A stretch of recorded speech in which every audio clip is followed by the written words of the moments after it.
가장 큰 육식 공룡이 무엇이었는가에 대한 논쟁은 굉장히 오래전부터 계속되어 왔습니다.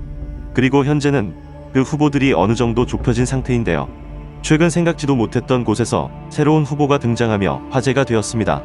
심지어 정식 논문에 등장한 동물이라 그 충격은 더욱 컸죠. 어떤 녀석이었을지 함께 보실까요?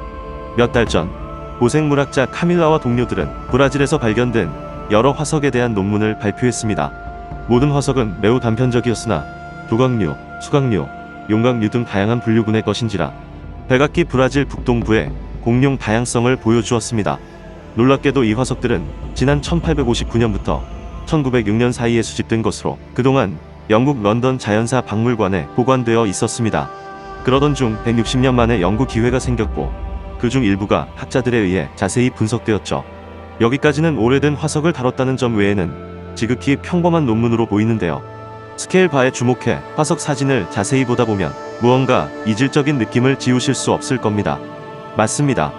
논문 본문의 중간쯤에 등장한 두 표본이 공룡 팬들 사이에서 큰 화제가 되었습니다.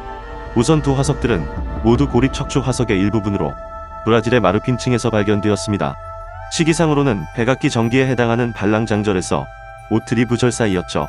여기서 A는 동물의 등 중앙쯤에 위치한 척추뼈의 일부였으며 B는 꼬리뼈의 하단 일부로 보존률을 따지면 결코 좋다 할 수 없었습니다. 하지만 그 단편적인 척추들의 크기가 지금까지 발견된 어떤 육식 공룡의 것보다도 거대하다는 것이 핵심입니다. 티라노사우루스나 기가노토사우루스의 것보다도 더 크다는 것이 특징이죠. 연구 저자들은 화석의 주인을 메가랍토란 또는 카르카로돈토사우리안과 밀접한 관련이 있는 동물로 추정했는데요. 그 중에서도 골격의 해부학적 특징이 카르카로돈토사우리안과 더욱 관련이 있다 보았습니다.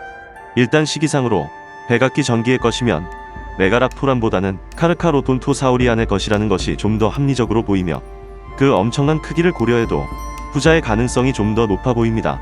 다시 본론으로 돌아와 녀석의 엄청난 크기는 해외 고생물 팬덤에서 큰 화제가 되었는데요. 일부 팬들은 녀석의 척추의 크기를 다른 카르카로돈토사우리안의 것과 비교하여 동물의 전체 크기를 분석했습니다. 특히 시기상으로 차이가 적은 백악기 전기의 대형 부식자 아크로칸토사우루스와 비교했죠. 결과는 놀라웠습니다. 녀석의 미추폭은 22.5cm에 달했으며 이는 아크로칸토사우루스의 중앙 미추의 값인 16cm보다 훨씬 큰 것입니다. 다른 카르카로돈토사우리안의 것과 비교해도 결과는 흥미롭습니다. 기가노토사우루스나 메락세스 등과 비교했을 때도 녀석의 척추와 미추는 그들보다 훨씬 컸습니다. 녀석의 미추 길이와 비슷한 것은 티라노사우루스가 있는데 대형 표본의 중앙값을 기준으로 19에서 20cm에 달합니다.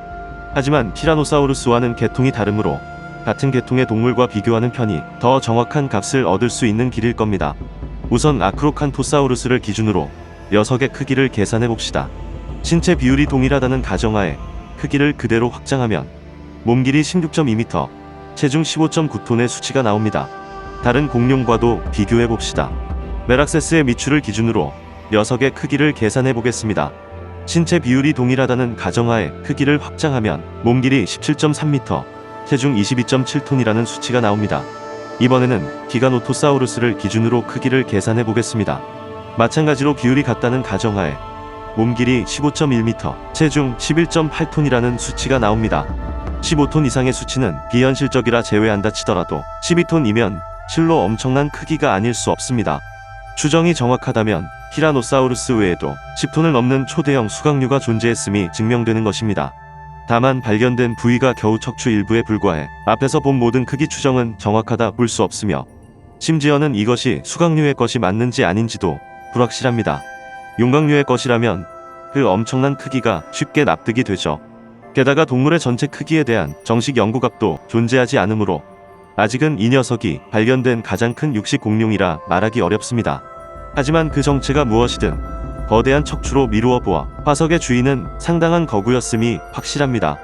과연 백악기 브라질에는 무슨 동물이 살았던 걸까요? 녀석은 정말 역사상 가장 큰 육식 공룡이었을까요? 아니면 단순히 용각류 뼈를 착각해 벌어진 해프닝일까요? 안타깝게도 추가 화석이 발견되기 전까지 이에 대한 결론을 내리기란 불가능해 보입니다. 하루빨리 이 괴물 같은 동물의 정체가 밝혀지길 바라봅니다.